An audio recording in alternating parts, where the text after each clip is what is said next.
So it's to be at least a 10-year project. And the other thing you have to think about is, with the economy the way it is now, you know, would you want to start very soon, or do you want to wait until things kind of turn around? Because when you're doing development, you can't look at the current conditions. You have to think, what's it going to be in 5 or 10 years? That's what business people do. And right now, we're in a really down cycle. But in 2 or 3 years, will things turn around? And they're kind of saying maybe around 2010, 2012, things are going to really, hopefully, turn around. So would you be starting the project in let's say, 2010, or would you be starting it kind of when it starts picking up again? I have no idea. Okay. I think we'd have to just see how that develops. The first hurdle is to get the Board of Supervisors to approve the project, and that's going to be several months away. You can do it, Board of Supervisors, if you watch PUC-Cast. Watch PUC-Cast and prove it. Okay, I know that both my parents have worked for PUC for a very long period of time, and the community itself has high prices for potential teachers to come and work. So these houses would, in a sense, be helping kind of simulate getting teachers and providing for them, for the faculty and staff as well. Well, there'd be a certain number of the houses. In other words, a lot of the houses would be very costly, probably out of the price range of most employees. But there'd have to be a certain number of houses designated for what's called workforce housing.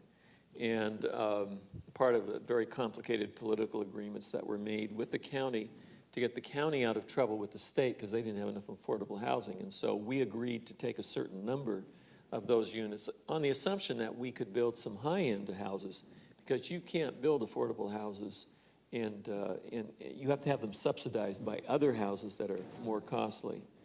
And that's part of our, investigation right now, is what is the ratio between those expensive houses and the ones that are affordable.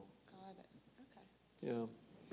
On a different note, before we wrap up here, Josh Jewett. Wow. The man at PUC.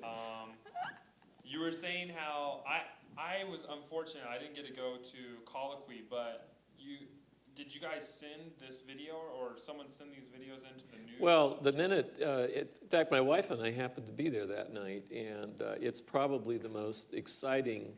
Good school prize, President. Yes, it's great. Probably the most exciting thing I've seen personally. You watch in sports, you watch stuff and you see replays, and there have been Super Bowls and World Series where it's been very exciting. But to actually be there in person, and you've got 3.6 seconds left, you're in overtime. If you win this game, you get to go into the playoffs. And so, we're watching, and it's just like when it hit it, we were looking at each other in disbelief. Like, did we really see that happen? And then the place just erupted. I assume you were right there rushing the He court. put Josh Jewett on his shoulders. I saw you. Saw me do that? I saw you. Whoa, what a president. That is a good president, putting the people on his shoulders. Right? I think I was actually talking to the parent who had taken pictures to say, we've got to get this to the television stations. He was doing his PR stuff. I had a temperature of 103, so maybe, I was a little, but still, that was an insane. So we actually, Ryan Polito had some great shots, because he was there doing the video yearbook. But then there was this parent there whose son is on the team, and he had the first ones that we saw. So we knew that we thought the San Francisco stations would be interested. So Robert Castillo, our coach and AD, he started pumping it down there to San Francisco. So we were on Channel 4, KRNO. We were on Channel 5, which is a CBS outlet. We were on ABC, Channel 7.